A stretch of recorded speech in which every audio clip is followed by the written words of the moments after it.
Hi friends, hope you're doing well. Today I want to share with you how I meal plan in my Hobonichi Memo pad at the back of my everyday carry planner. This is something new that I started doing this year. Honestly, amidst soaring food prices and gas prices and just crazy inflation in general, I think right now is the perfect time to start meal planning. It saves me from those everyday what do I want for dinner questions, helps to cut down grocery bills and reduce food waste, which is also good for the environment. This is the setup I have right now. I gave myself 2 pages to plan out 1 week worth of food. At the beginning of the week or at the end of the previous week, I go through my fridge to do a quick inventory check. If there's anything that has expired or has gone bad, I throw them out. If there's any leftovers from last week that is still good to use, I will keep track of them in the top section on the left. I put all my fridge items into 5 categories. They are grains, veggies, dairies, proteins, and fruits. Roughly the same food groups recommended by dietary guidelines. I'm not distinguishing them by their location in my fridge, like whether they stay in the fridge section or the freezer section. To me, frozen pineapple and fresh pineapple are all pineapples. I'm keeping this list very simple by limiting my list to the items that need to be restocked on a regular basis. I'll show you the list I already made for this week as an example.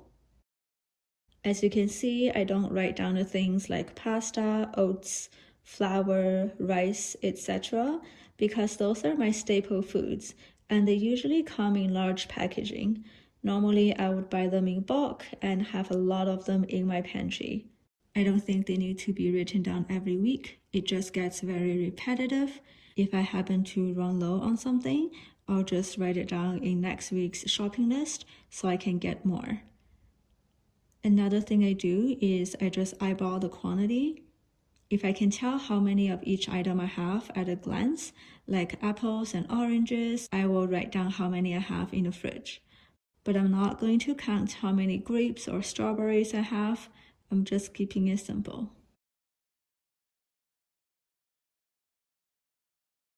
Personally, I also keep a record of the items I have to throw out.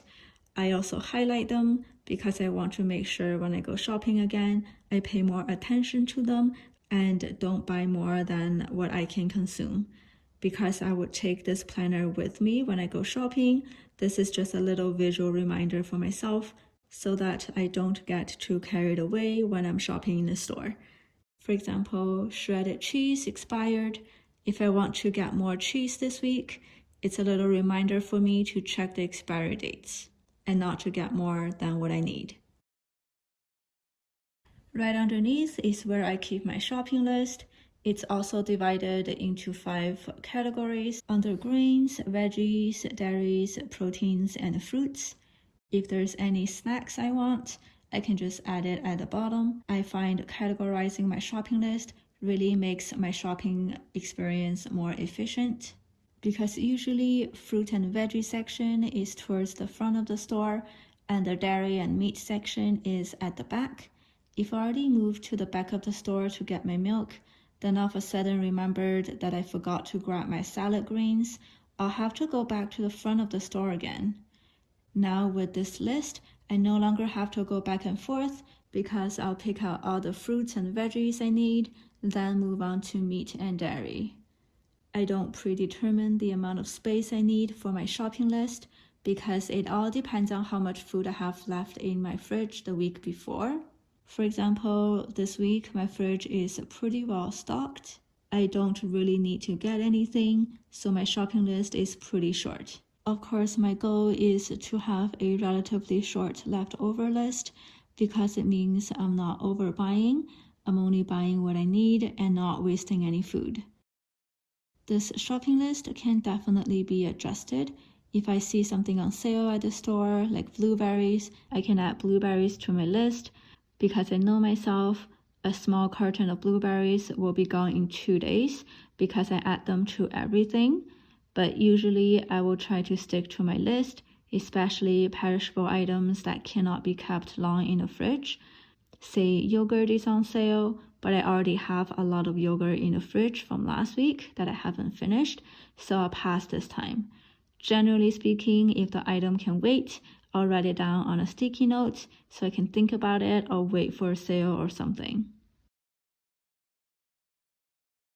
At the very bottom is where I write down new recipes I want to try for the week. This section is designated for recipes. It can be drawn in ahead of time because it usually gets filled up before I start my meal planning for the week. If at any time I come across a recipe on a cooking show, in a magazine, or even on YouTube that I want to try, I can write it down in this section. Nowadays, there are so many cooking channels on YouTube.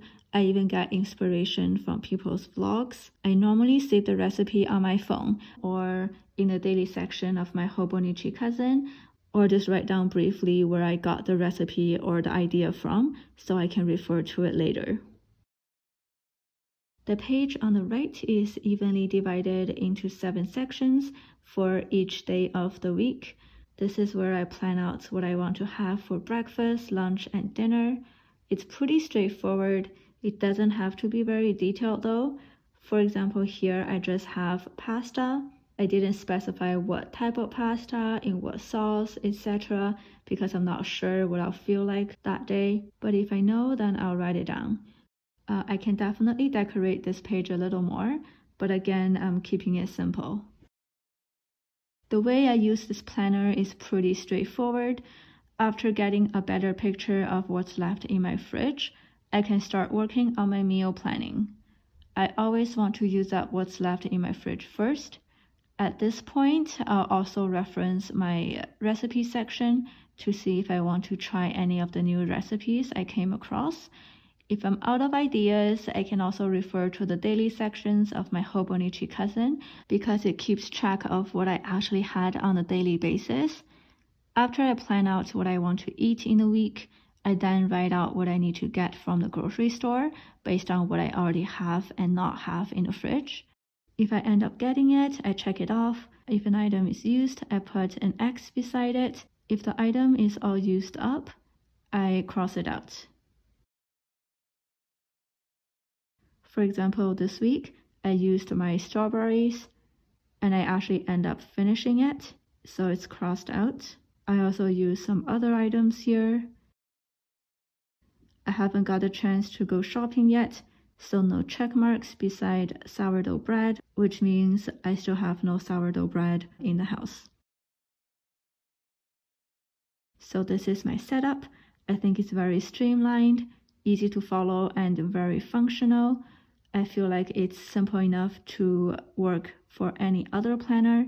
For example, if you have a Hobonichi weeks, the days of the week is already set up for you on the left, so you can fit your daily meal planning here, and all the shopping lists and other plannings can go onto the right page.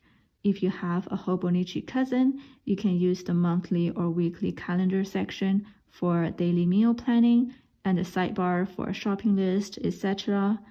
This setup can definitely be adapted for a couple or for a family. For couples, you can just adjust the quantity.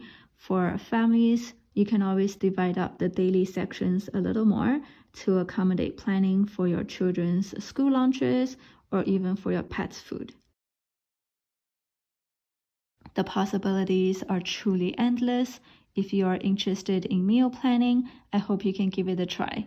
I will see you next time. Bye!